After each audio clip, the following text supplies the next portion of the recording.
All right, welcome everybody to the Whitliff Collections here at Texas State University, where we're going to have our program called Viva Terlingua, We Made the Music. And I'm going to introduce our guests first before making some opening remarks. To your right, far right, Michael McGeary, the drummer who played on that record. Bob Livingston in the middle, bass and piano. Gary P. Nunn in the middle. Herb Steiner next to him, a steel guitar player. And the one and only Craig Hillis, who played guitar. Now, here at the Whitliff Collections, first of all, the only thing that's missing are the hay bales that would have been around. Hi, Sally. We would have all been sitting on hay bales, and hay would have been everywhere. We're here to talk about the making of a record that was made 52 years ago, Viva Terlingua in Luckenbach. I call it the quintessential Texas record, and the reason I call it that is because the tapes that we've uncovered through the digitization efforts at the Whitliff prove it, that the energy and camaraderie that these musicians showed, that the songwriting that they were doing are elemental to Texas. Now, it didn't happen in a vacuum. You know, we have Willis Allen Ramsey making great music, Stephen Fromholz, Willie Nelson with Shotgun Willie, Michael Martin Murphy, you know, Doug Sahm. But Doug Sahm and Band, that record was made in New York. Willie's record was made in New York. Michael Murphy's record in Nashville. These guys made it in Luckenbach somehow.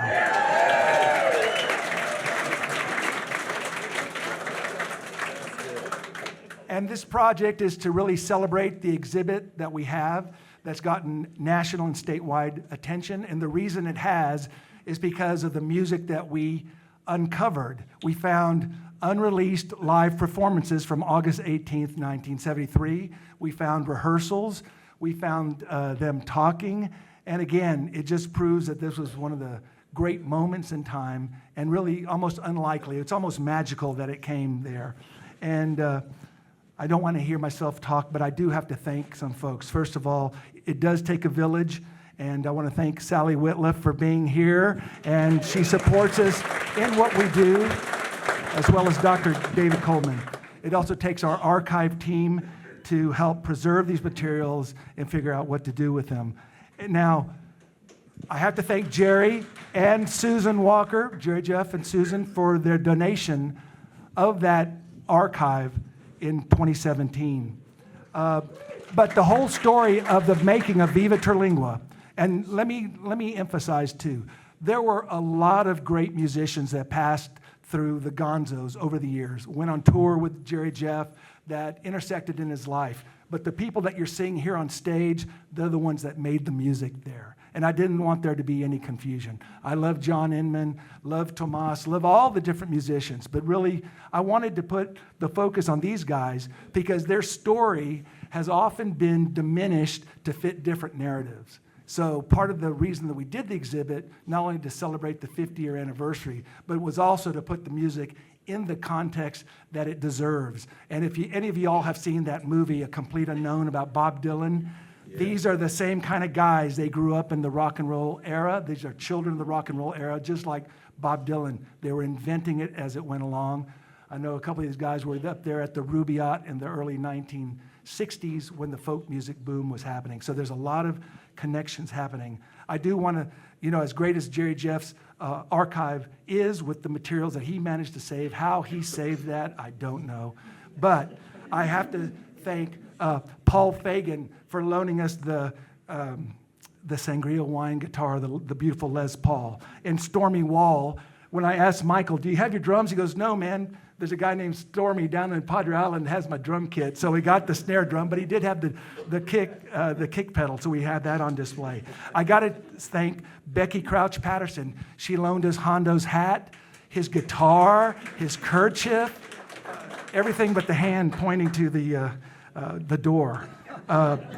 Ray Wiley Hubbard, because when I asked him, Ray, can I get those lyrics to Redneck Mother? He goes, there are no lyrics. It never existed. He wrote them out for the first time and put a little note with them.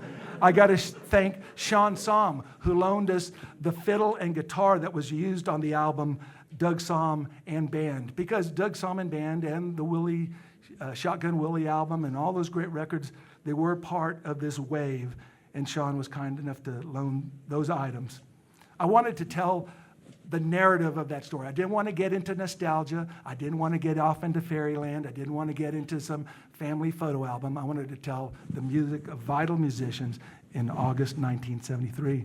And for that, it took photographs by Scott Newton and Melinda Wickman Swearingen to tell the story. It took photos and tapes from Baxter Taylor, who recorded Jerry Jeff Walker at the Rubaiyat in 1965. It took a woman named Barbara Lyons Herman, who donated correspondence between her and Jerry Jeff in the mid-1960s that now shines a lot of light on the young folk musician forming himself. Robert O'Keefe for loaning us a guitar that Jerry Jeff didn't smash. Michael McGeary, who's on stage, but those pants that are on display. They say it all, really. It's either country rock or rock country or hippie country or it's something. And of course, Dr. Don counts. And of course, the other musicians, Mickey Raphael had a previous engagement, but he did send his best wishes to the guys. He is donating his harmonica that he used on those recordings, so we're looking forward to getting that. The same goes for Mary Egan, who, for health reasons, couldn't make it. The same thing, she sends her regards. Mary. Sweet Mary. And then we remember the other musicians that aren't here anymore, Jerry Jeff, Kelly Dunn, Joanne Vint. And so, without further ado, Michael, cue it up. Please play number 3. I know we're in the mood. Let's get in the mood a little bit more. A little bit more, and turn it up, please. Don't be shy. August 18th, 1973. This is one of the recordings not on the record that was uncovered. It's LA Freeway. I don't know that they ever performed it better than this. It was not used on the record because the tape ran out, but I want you to listen to just a little bit about that. Pack up all your dishes, make note of all good wishes, say goodbye to the landlord for me. Sons of bitches always bore me. Throw out those LA papers, moldy box of vanilla wafers. Adios to all this concrete. Wanna give me some dirt road back straight. If I can just get off of that LA freeway without getting killed or caught. Down the road in a cloud of smoke.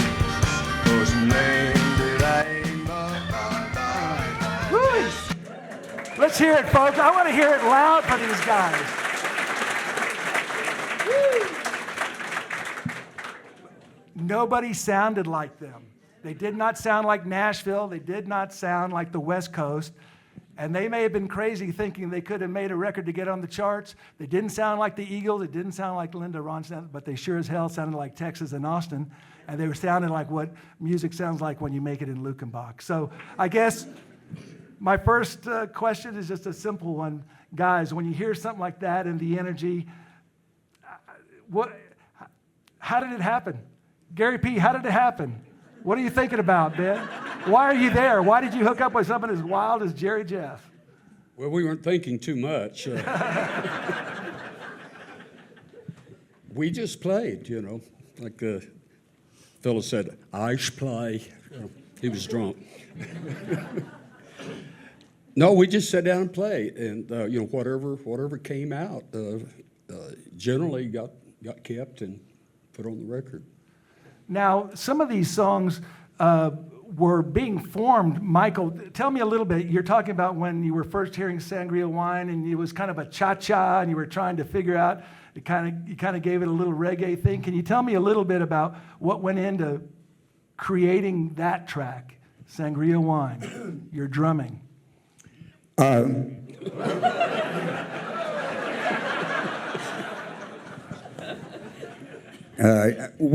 First I want to dispel the rumor that this whole adventure was fueled by sangria. Because you hear these things, a wild weekend full of wine and drugs and all this stuff. But I only remember one batch of sangria.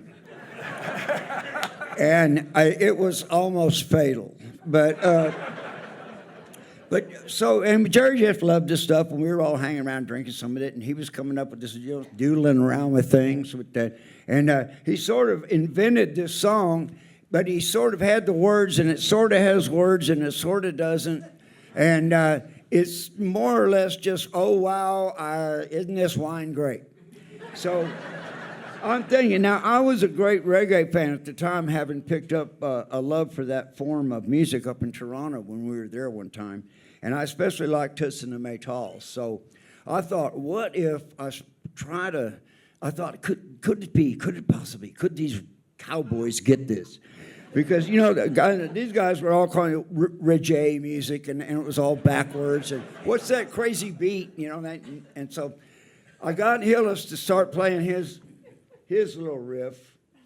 And then, so then a typical reggae riff like that would just be called a one drop. I get Bob to start playing that, right?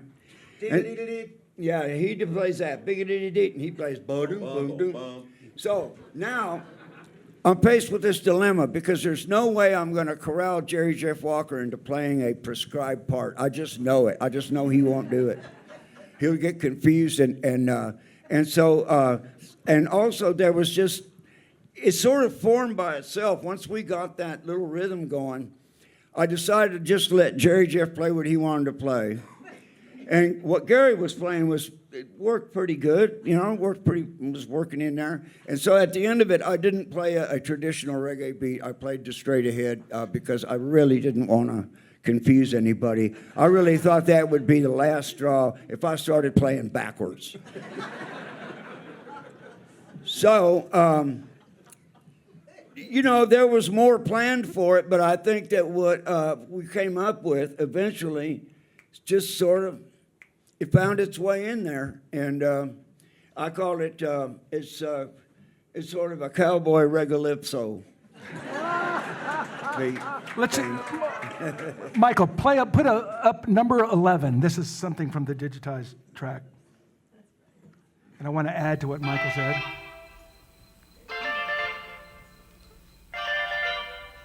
Now, what are the beauty of Jerry listening to Jeff the is music? supposed to be playing. That's Herb Steiner on the steel guitar. We thought that's part of the steel is in there with that guitar, which is, I thought it was a guitar, it's a steel guitar. Anyway, fade it out. That's the song we're talking about. So now I'm going to turn it over to the next, my partner in crime over here, to Avery Armstrong, who works at the Texas Center for Music History and did her thesis on the Gonzos. And she knows more about them than we all do together. I feel for her. She was among the first to hear the digitized music, so she's going to help me kind of interrogate these guys. Awesome. Yeah. Okay. Can y'all hear me? All right.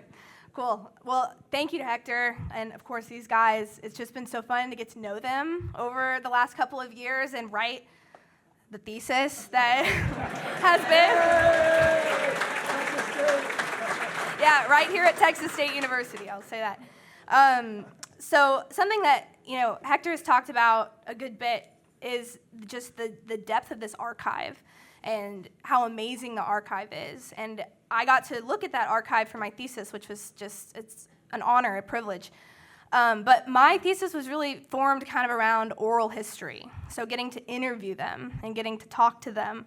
And so something that each of them kind of talked about as we were interviewing was these other people that Hector has mentioned that were on this album as well.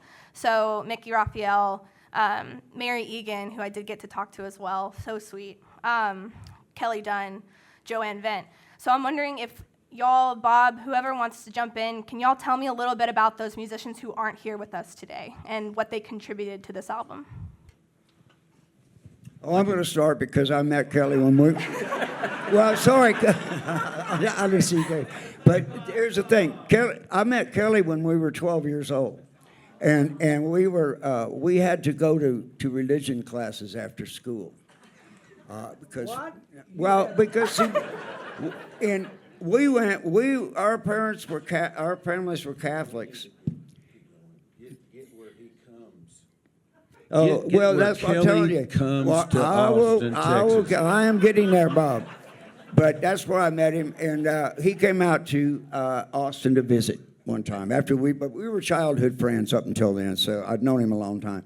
And he came to visit, and I think we were, I was living up there at those cabins then, and he came in and just started playing one day. He brought a B3 with him.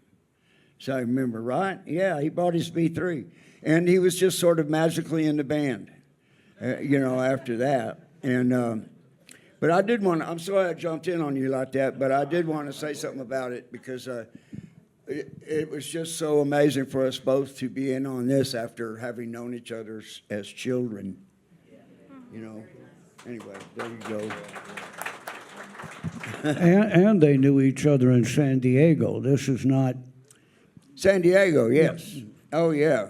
Oh, we dreamed of being in a band that got a gold record. Oh, boy. It happened. I was just going to say, Mickey Raphael started playing harmonica around and played with at the Rubaiyat. When there was a folk club in Dallas, it was a kind of the folk mecca of Texas, the Rubaiyat, and there were several folk clubs, but that one. And so this kind of folk music lended itself to smaller instruments. And if there was a harmonica, harmonica, can go way overboard, and you don't want to see the guy again. But occasionally, and then especially in the audience, they'll start, playing, and we don't ask them to play, but they start going. Or tambourine is the worst. But so the folk club I first met Mickey. He was playing with somebody at the Rubaiyat, and B.W. Stevenson. That's it. Yeah, and then suddenly he appears in Luckenbach to play, and so I guess. Does anybody know how Well, that he went? played down? with us on the Brown album, right? Right. So, I think Mickey had just started playing with Willie because in first part of '73, I was up in Colorado with Rusty Weir, and I got a call from Moon Hill Management saying, we want you to play with BW because Pootie, we all remember Pootie. Pootie got Mickey the job with Willie, and so BW needed to hire somebody, and he hired me, and I don't know why they replaced a harmonica with a steel guitar, but I was a live instrument. And so I played with BW for about 6 months. Mm-hmm. And when that ended, that's actually when the Luckenbach thing happened in August of '73. So there's your historical background about Mickey. There you go. How about Sweet Mary played with Greasy Wheels? Yeah. And, they were just the greatest, funkiest, hippie kind of rock band. And she was married to this guy, Egan, Good. who showed up. And so they showed up for the session, and he was always bad vibing it because everybody's paying all this attention to her, and she's this flower child playing the violin, skipping through the, mesquite, and we were. So he didn't like it at all, and somehow did Cleve show up there? How did he? No. Cleve wasn't around those days. Not around her anyway. She was married to Egan. But shortly afterward, she was with Cleve, right? Egan died in a motorcycle wreck. That's how that happened. Coming from Luckenbach. Was it at Luckenbach? This is a soap opera.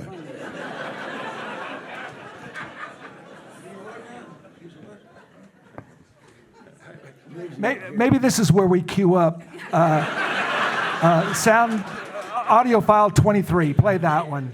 This is something I did for Herb, and it kind of sets the mood. Speaking of Sweet Mary, I just wanted to kind of set the scene.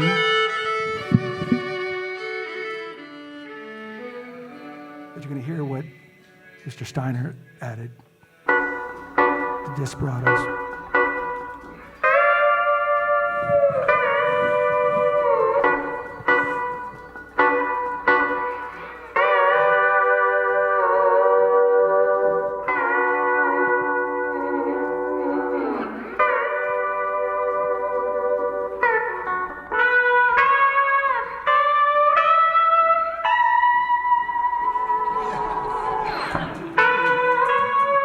Sounds like me.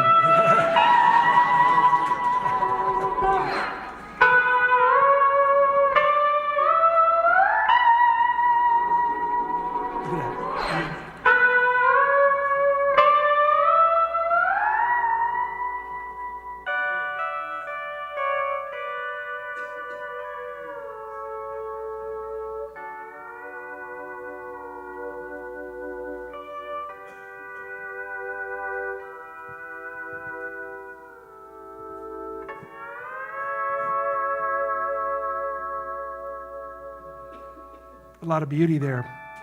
Well, now,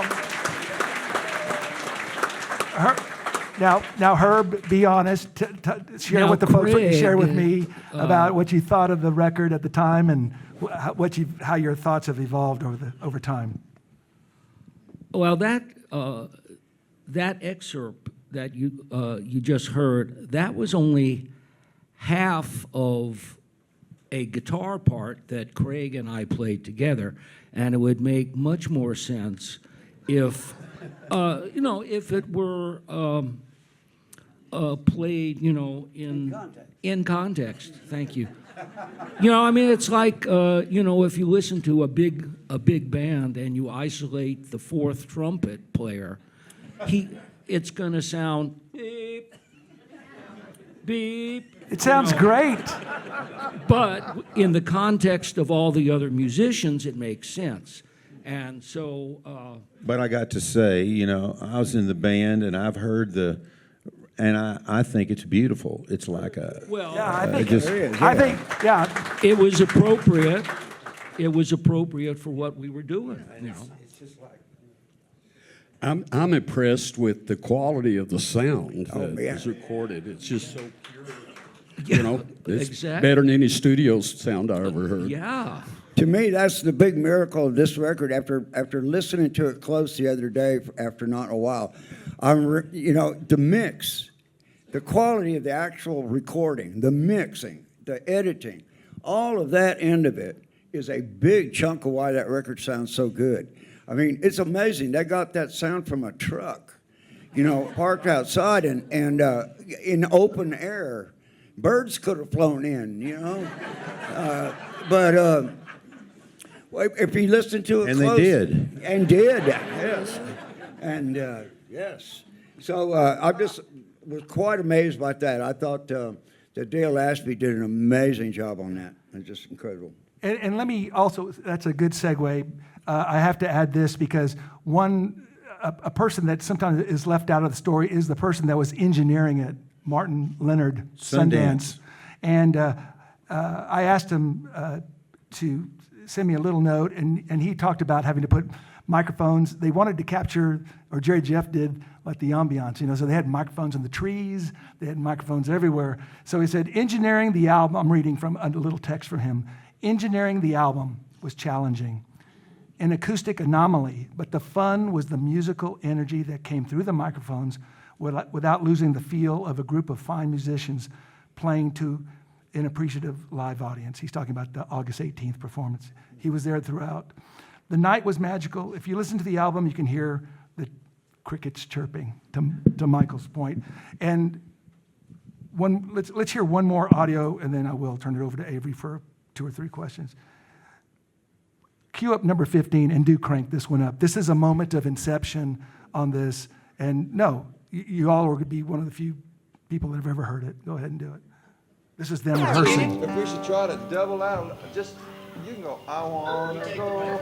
And I'll take, Let's sing. Let's all sing. I wanna go. Okay, do it all three of us. Then that won't make it stand out if we don't phrase together so much. If all three of us do it. Just like on the melody. I wanna go home with the armadillo. Good country music from Amarillo. Of course, the tape runs out. They do it again. I wanna go home with the armadillo. This is the first rehearsal. Good country music from Amarillo and Abilene. The friendliest people and the prettiest women you ever seen. London Homesick Blues. Gary? All my friends are doing this album for me. Guy Clark even repaired this guitar. Yeah. I think that says it all.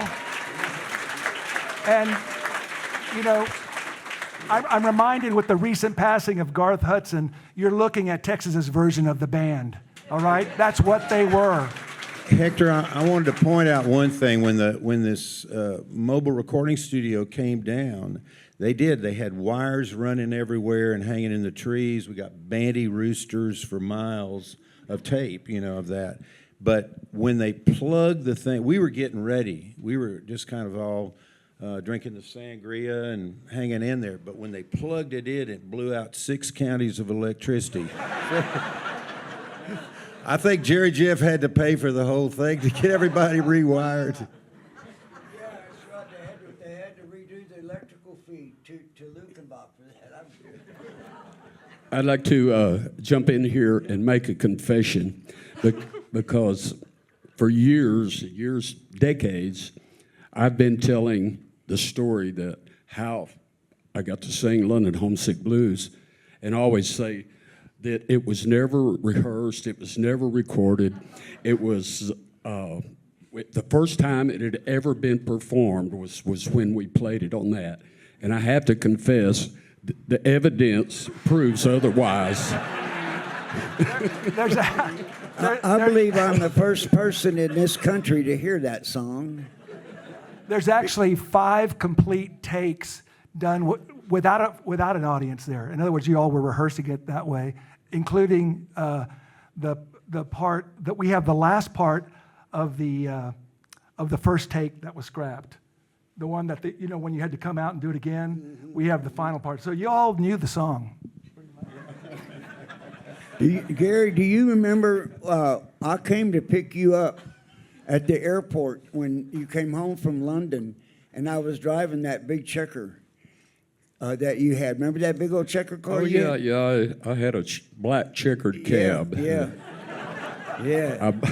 I bought for $300 in an auction from downtown Austin. Yeah. It was a Gonzo limo. Yeah. So anyway, I went and picked Gary up, and he got in the car, and said, wrote a song. I wrote a song. I was out there, and so on the drive home, he pulls the dang guitar out and played it for me in the car. And so I always was happy. I think I'm the first guy to ever hear that song in the States. Gary, I'm wondering, can you tell us that night, the fateful night that we hear on the album multiple times of that concert in Lukenbach and that recording that's on the album of London Homesick Blues? What was the energy like in the Lukenbach Dance Hall as you guys were playing the recording that's on the album? Oh, well, it was as fired up as you can imagine an audience to be. It's just, they were just, and so it was electric. It really was electric. It was $1 cover charge, too. They were just so happy to be there. $1. I know, left some money to buy beer with. Yeah. I think it's probably the biggest thing that happened in that neck of the woods in about 5 years. That and the tractor pull. Undoubtedly. I think one important thing to consider is the actual tapes that Hector is talking about.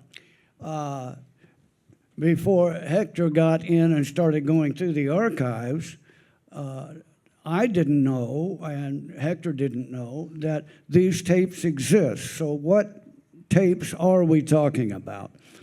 We're talking about tapes that, as he mentioned, recorded the rehearsals, the chit-chat, and most importantly, the interaction of all of us at different parts of the recording process on different days and what have you. And it was kind of like a historical schematic of what went down during the recordings, because as Gary P. has just shown us, we didn't know.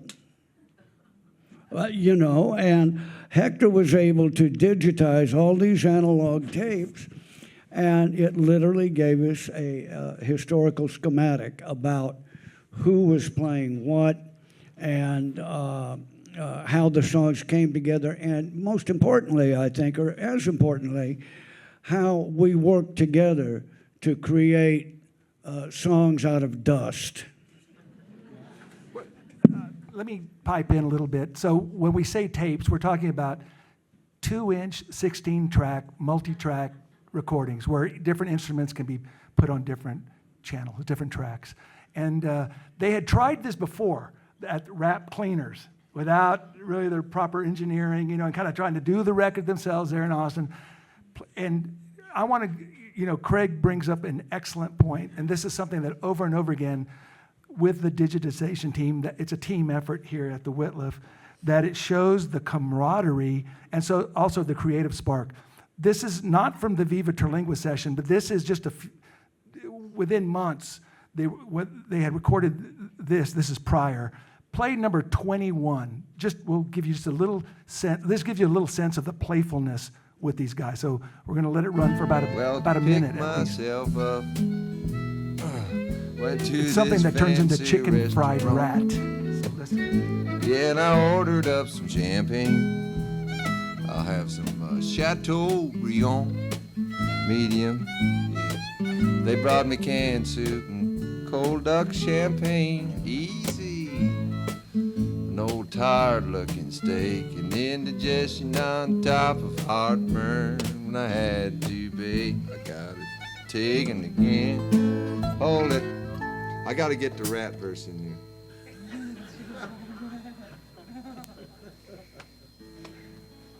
Michael told us a story last night about this friends of his that went to Colonel Sanders on their way to drive, and they just picked up a big bucket of Colonel Sanders fried chicken. Went on the way of the thing, they're all eating and going there, and the chick said, "God, does your chicken taste sort of weird and everything?" And they said, "Not particularly." So she took him in the bite. She says, "I think it tastes kind of weird." And the chick reached over and turned the light on the car, and there was a chicken fried rat. She says she really hasn't settled down a whole lot. I mean, No. it somehow got it. Knowing that certain stories. Oh, can you imagine? Think about the horrible the way. way the chick's stomach ended. Think of all the chickens who die horribly all the time. I don't give a shit. I came there to get chicken fried steak, and I want chicken fried steak and not chicken fried rat. Turn the car around and go back. What is this? Have you written a I came here to memoir? get chicken, man. That's a rat. She had said, "Turn on the light," and then she looked down. What was that? Oh, it's nothing but A chicken fried rat that I've been taking. So you can turn it down. It goes on from there. I went to this restaurant. All these guys are piping in and throwing in ideas for lyrics, and I think that gives you a pretty good picture of maybe what it might have been out there with the Gonzos, maybe a little Gonzo at these recordings. And I want to remind everyone too that the Viva Terlingua album, there is a misnomer, I think, because of the popularity of London Homesick Blues and Up Against the Wall Redneck Mother, that it was a live record.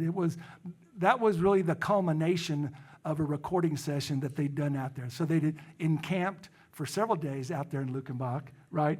And trying just to get the vibe of the place, and you all would stay in Fredericksburg and go back and crank it up in the afternoon, as I understand it. So to that point, I want to ask you, what kind of record did you all think you were making? Because I mean, I'm serious. No, I mean I've heard stories from you guys that Jerry Jeff was making it up as it went along, and hey, Gary, I could use your song, or hey, call Ray up and see if he's got words. I mean, what do you think, Craig? What record were y'all making? A chicken fried record. It was all song driven. It was the songs that Jerry Jeff was kind of throwing out, knowing he was under pressure to go into a recording situation that MCA Records and Mike Maitland, the president of MCA, was looking at Jerry Jeff saying, I don't understand it at all, but I like the guy. He's a good old, New York whiskey drinking boy just like me. I think that's why he liked Jerry Jeff so much. And we had made that first album, and then by the time we do the second album, Jerry Jeff just is able to command the attention of MCA enough to pay for a recording studio to be brought down there and to record it. So Jerry Jeff's under pressure, and he's writing these songs at the last second. I mean, every time he did Getting By was a different version. Something bound to come out. Yeah. Let me add another, because I mean we're very proud of the digital effort that we've made. Key up number 12, and this is something that Michael told me about a year ago. Said sometimes Jerry Jeff would step up to that mic and just start making it up. This is Jerry Jeff Walker's voice, isolated, doing just that. Oh, sometimes seems I can't find the lines, baby, to tell you my mind, but I feel I have to keep trying. All my thoughts keep running round, just about to bring me down. Oh, and I got to get it out. Yeah, I got to get it out. Yeah, I get so damn low, all I do is sigh and moan. Yeah, I go, ho, ho, ho. Yeah, I got to get it out. Yeah, I got to get it out. Let it roll. I want them to hear something. Keep it going. You and me, baby, seem to be doing all right. Till something outside comes along, then it kind of makes us uptight. Yeah, I get so brought down that I get turned around. Yeah, and I got to get it out. Yeah, I got to get it out. Yeah, I feel so damn low, I can't sing a single note. No, I just, oh, oh, oh. Yeah, I got to get it out. Oh, I got to get it out. Darling, you know that I love you. Tell me that isn't sweet. I mean, that's on the fly in Lukenbach.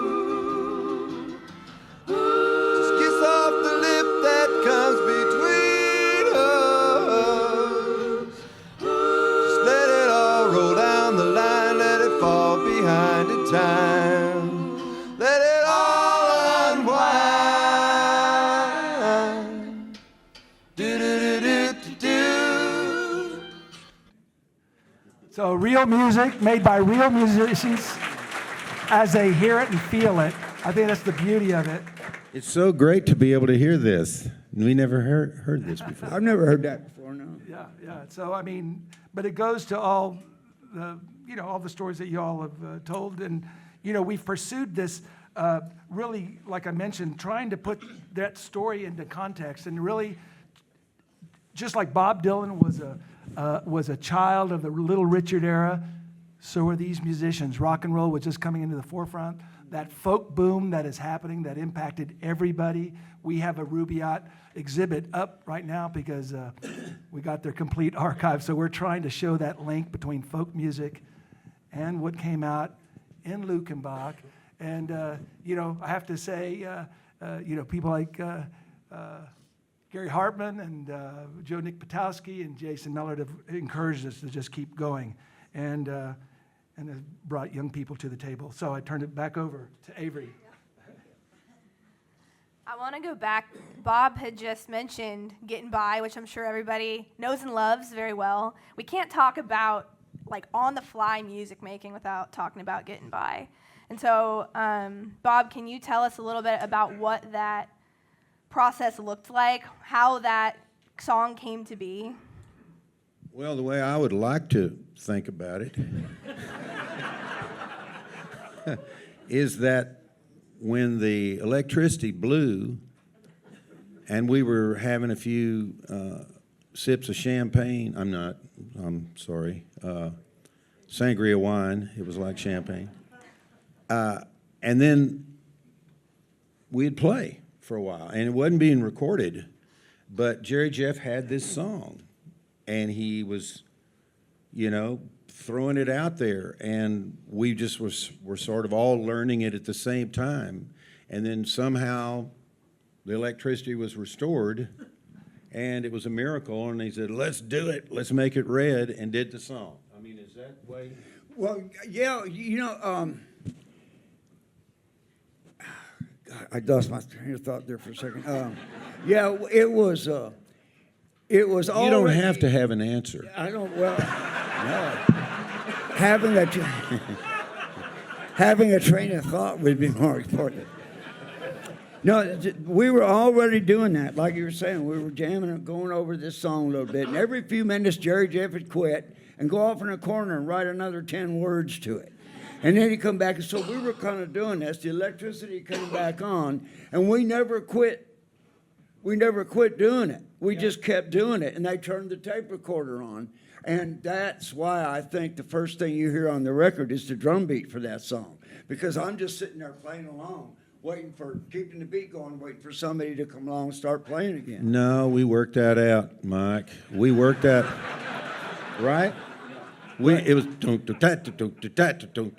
five. I thought it was just picked up from something I'd already been Man, playing. that was No, it was arrangement. spontaneous, and it didn't take 3 seconds to say, Michael, do something, and you did You're it. lucky I didn't take my pants off. So, I'm out of these. One thing I'd like to emphasize is the fact that we all came from different musical backgrounds, more or less. Absolutely. Craig, was a hot guitar player in a rock and roll band. Herb Steiner was skilled in steel music and folk music and bluegrass from L.A. Well, yes, I started in folk music and bluegrass, but by the time I moved to Texas in '72, I had been playing in hillbilly honky tonks in Los Angeles for But about 3 years, just straight ahead cover band type things in 9 to 5, 6 nights a week in bars, which is how you learn how to play that instrument. So I came. I was picked up by my old buddy from Los Angeles, Michael Murphy, and he said, "I have this band." They came to Los Angeles to play a job at the Whiskey A Go Go, and Michael, because we had a band in 1970 in Los Angeles, he said, "Oh, come on, play with my band at the Whiskey." The Whiskey A Go Go. Whiskey A Go Go. It was wild. Led Zeppelin was there.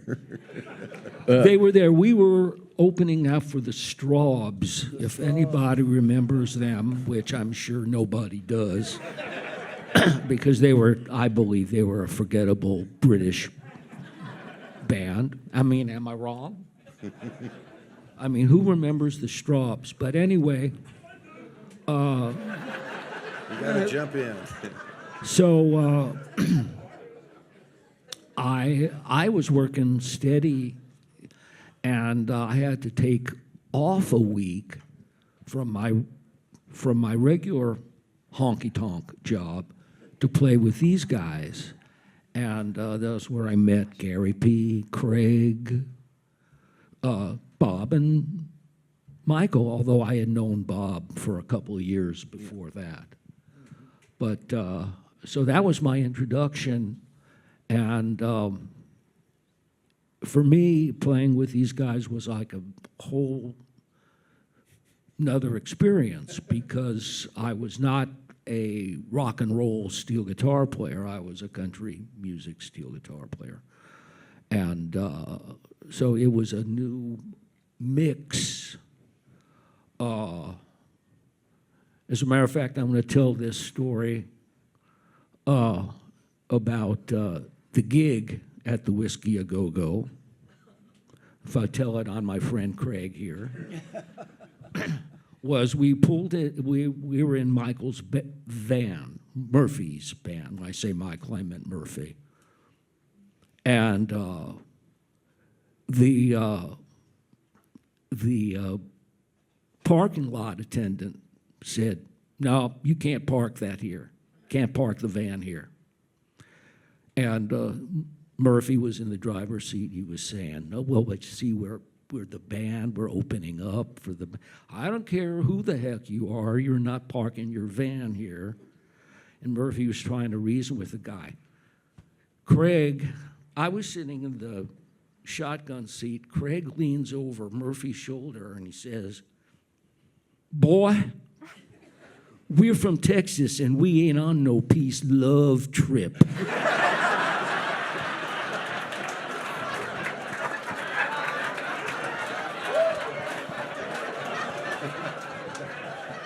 Do you remember that? Yes, yes. I just, what kind of band am I playing in?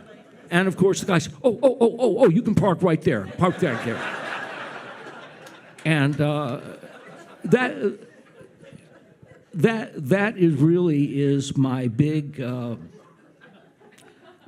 memory of that week. That and Gary P. suggesting, Gary P. was crashing on my couch in my house in Hollywood, and he suggested that I move to Texas and buy a pickup truck. You did. You said that, and I poo-pooed him. I said, "No, I ain't moving to Texas. Come on." But a couple months later I did, and so, to a different Austin. Herb, can you tell us a little bit about the difference between working with someone like Michael Murphy and working with someone like Jerry Jeff Walker? Herb, you have a good one on this. Michael is an incredible writer, and he's a very intellectual writer. He's incredibly well-read, and everything that he writes comes from some beautiful piece of literature that he has grokked, basically. And he's very organized as a writer. He has pin boards full of interesting tidbits that he can put into a song. And Jerry Jeff is the anti-Murphy. Mike was very sober, very controlled, and Jerry was not. I'm not trying to be funny. I don't want to speak ill of Jerry Jeff because he did a lot for my career, but he had his substance problems, and which Murphy did not. So that was kind of my take on having worked for both of these guys. That Jerry, I told Craig one time that working with Jerry Jeff was like being tied to an unguided missile. Funny in retrospect, but a challenge sometimes to work with. So. But what caused the big mutiny from going from being part of being Michael Martin Murphy's band run into Jerry Jeff? How did, because that was an evolution, right? It was tense. With you tell us? Murphy, it was very tense. He was that exacting guy, and he seemed just like he had anxiety and stuff, and so he had nodules on his vocal cords. He had been right. Is this when Correct, it all went yeah. by? Nodules on his vocal cords, and the doctor said, "We're going to take these off. You can't speak for 7 weeks." And here we have a record to do, which turned out to be Cosmic Cowboy. You can't speak for 7 weeks. So I lived out of Lake Travis, so did Murphy. Murphy'd come over to my house, and he had this yellow legal pad and said, "Hey, Bob, this is this song I just wrote. It's called Blessing in Disguise. Come over to the piano." You didn't mention the piano, Hector. "Come over to the piano, same piano, and I'll play the song." And so he starts playing the chords, and it was a blessing and it was a blessing. Like that. All written out, you know. McGarry, give me a little more backbeat on that. He's writing all this stuff out, and we're playing this, and so it was tense. And when we got to Nashville, Murphy just got his voice back, and the first thing he says is, if I remember, "Okay, boys, we're going to cut Cosmic Cowboy. If we don't get it on the first take, it's not going to be on the record." Whoa, what kind of gauntlet has been thrown, you know? And because everything was on first. We did first 1, 2, 3 takes of everything forever. But Murphy at that time said, we weren't ready, and we did it. And Bob Johnston, the producers, said, you know, "Come on, let's calm down, let's calm down." So slowly we got into the groove of things, and we made the record, which was a little masterpiece in my discography, you know.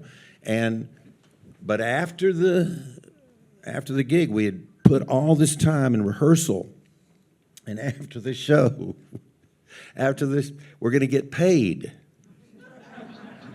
I got to go ahead and say this. You know, I don't know if it's common knowledge, but, you know, we were given money that was far, far less than union scale. Far less than union scale. So we all met at the hotel room. We talked about it and said, "God, this is an insight, you know, in a way. And what are we going to do?" And you see, McGarry and Herb are these instigators of the Gonzo stew. And Herb especially is a session guy, and he knows that union's good. And so it was like, we've got to go to the union, right? We've got to go to the union. That was me. That was you, I know. And he goes to the union, and he talks to the president of the union, and president of the union starts going. And later the next day, we're listening to the rundown of all the music, and the phone rings in the studio, and the engineer, what was the engineer's name? Ben Talent. Maybe. And he says, What? Bob, want to talk to, and it's Bob Johnson gets on, and the guy says, "You screwed your last musician. You'll never get another job in this town. You know, you pay those guys." And Johnston didn't know anything about it. And I think Murphy's New York lawyers were running the show by this time. They just paid us off. Thought that this band was worth less than much, you know. And suddenly it's a big deal. And Murphy said, "Who's responsible for this?"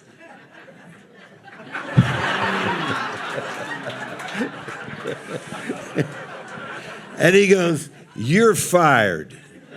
And anyone else that believes that goes along with this is fired too."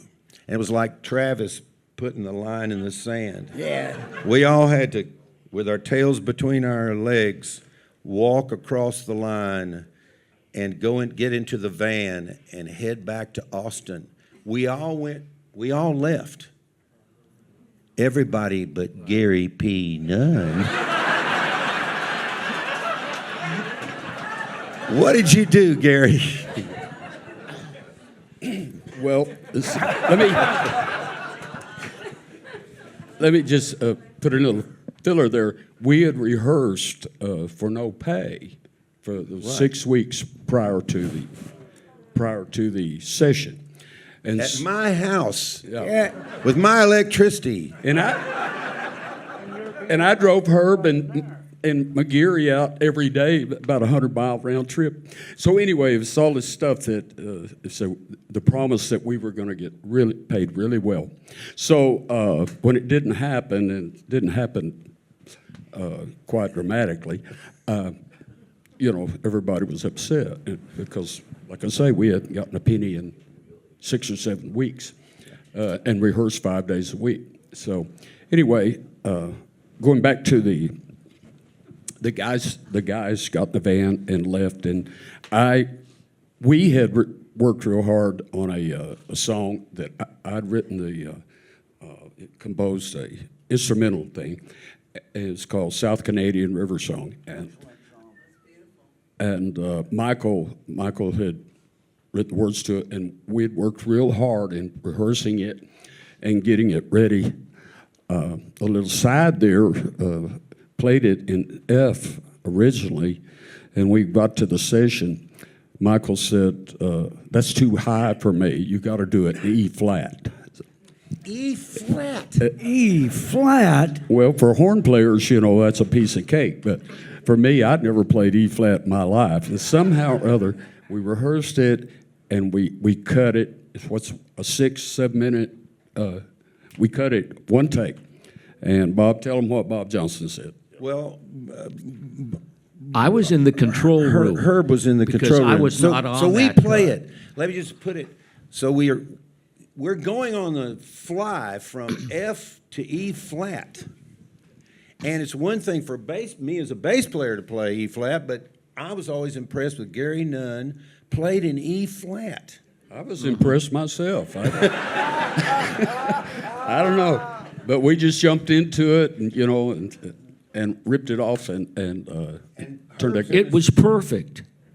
I had never seen anything. I mean, I played sessions where multiple takes and repairs and all of that kind of stuff is done with, the magic of tape. And I was sitting there next to Bob Johnston, and they performed it, and it's in like several sections of the song, and the personality of the song changes with the instrumentation, and I listened to it, and it was perfect. And Bob turned to me, he said, I didn't hear anything. Did you hear anything? I said, no, I didn't hear anything. And then Bob says, come on in, put on the, and it was really in my experience as doing studio work and everything, I've never really heard anything like that, all in one take. It was really amazing. And we were so happy we didn't have to do it again. Oh, yeah. I don't know if we could have done it again. I don't think so either. Well, you got to remember, too, that there were no click tracks. Back then, that's nobody right. used a click track anymore. So No. and all of this stuff, and this guy right here is a booger with tempos. Every drummer I ever met that worked for him would go, Gary Nunn. They're not going to know him. And Gary used to do this thing. He would be describing to me how he'd want something to go, and he would do the roach at me. You remember he used to go, do the roach. The roach. I used to call it the roach. I do want to clarify one thing about the Bob Johnson, the split thing, everything. This is the deal. Now, in union time in towns, me and Herb are familiar with this. There's 2 rates for recording in a session. If you're a recording artist, in the session. There's one rate for playing on commercial recordings and another for playing on commercials, ads and TV spots and things like that. That's called the jingle rate. And you can pay 3 songs per one session for the jingle rate. That's what Bob Johnson paid us. It's a slap in the face because that's the cheap rate for guys that just come in and do a little quick thing. He owed us for the session rate. That's the union standard rate. And that was my complaint to the union, to get that rate for us. And Livingston got us all in that control room. Murphy was sitting in front of us right there in that control room, and he leaned over the thing and said, "None of you will ever play in a band for me again." And then we all went back to the motel and got in the van and split. And about 2 weeks later, we all got a truck for $12.50 each. But so then, though, you all end up in the arms of Jerry Jeff Walker and start. I'm sorry, working on say that again? project? You run straight to Jerry Jeff? We go back in the van. Jerry Jeff has the idea of going to Lukenbach. Gary Nunn, for his loyalty to Murphy, goes to London, England to mix the album. But let me finish the story about there and the reason I stayed. We'd cut this song, a South Canadian song, and it was incomplete. We'd done the basic track and done a great, but it still had work to be done. And it was my first opportunity to have a songwriting credit and a playing credit of a song that I'd written. It's my first opportunity to get a song published that I had a hand in writing. So, to me, that was a milestone that and no doubt, probably, if I'd walked with the rest of the band, that song would have ended up on the cutting room floor, because there were other cuts that we did. One we did was called Country Rock to City Rock, that ended up on the. But I stayed because I wanted to finish this song, and I did have the opportunity. Michael and Bob, they let me go in the studio, and the first synthesizer that I'd ever seen was sitting in there in the control room. So I got to go in, and they let me go in and just add parts. And I would, just off the top of my head, I said, well, cello, the part here, and there's one kind of a bass clarinet sound, and then there's one sound that has a French horn. And so I got to add those on, and organ, Hammond organ. So I got to do all that, and they let me do it, and it turned out very effective, I thought. So I was real pleased, but I hated the band split up, and so Michael, we played some single gigs, and then wasn't very long to where we went to London, and so that was a fateful London trip where I got to know. Michael, let me just interject one thing that's really relevant to this story. Bob Johnston, Johnston, he was probably the hottest producer in Nashville. He had produced Bob Dylan. He had produced Simon and Garfunkel, Bridge Over Troubled Waters, Leonard Cohen, live from Folsom Prison. I mean, this guy was really a big dang deal. And so it was a David and Goliath thing with my friend McGarry hurling the rock at this massive Columbia A producer, Mega Bubba. He said, we have been wanting to get Bob Johnson for a long time because he does this all the time, but nobody will complain. So if you never want to play in Nashville again, I'll go ahead with this complaint. I said, man, you got a deal. I was not impressed with Nashville. And Well, I think I have to tell you, though, I think it was a mistake because it was a little too, I didn't understand how things work at that time. And I was a little too Well, Michael, pardon me, but let me sum it up like this, if I'm hearing you correctly. The difference between working with Michael Murphy and Jerry Jeff Walker and the recording technique. Cue up number 26 and crank it, please.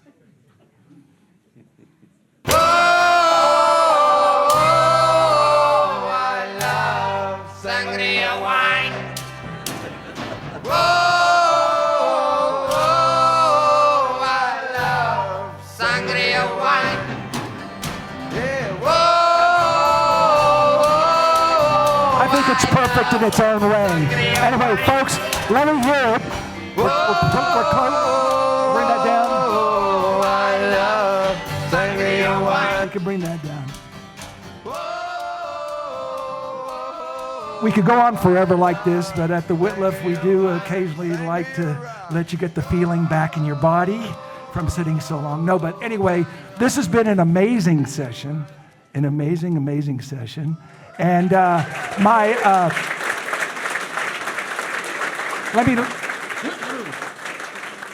let me say their names one more time, though I don't need to, from left to right.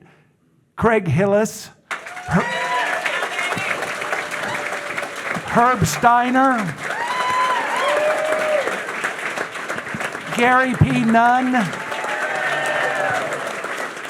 Bob Livingston, the one and only Michael McGeary, the drummer. And so in my fantasy world, in our brainstorming sessions, I thought, well, we'll try to end this on a crazy note and maybe go walk over to the piano and for a photo op. We had the historic piano there and maybe one last little sing-along. I don't know, can we let these guys walk over there and maybe we can all kind of file in there? We can open up the doors. Will we do it? Can we do it, guys? Okay, hang on one second. We'll get the musicians over there, and that's how we're going to end it. People and the prettiest women you've ever seen. Oh, it's all yours. And I wanna go home with the armadillo. Good country music. Good country music from Amarillo and Abilene. You got the friendliest people and the prettiest women you've ever seen. Home with the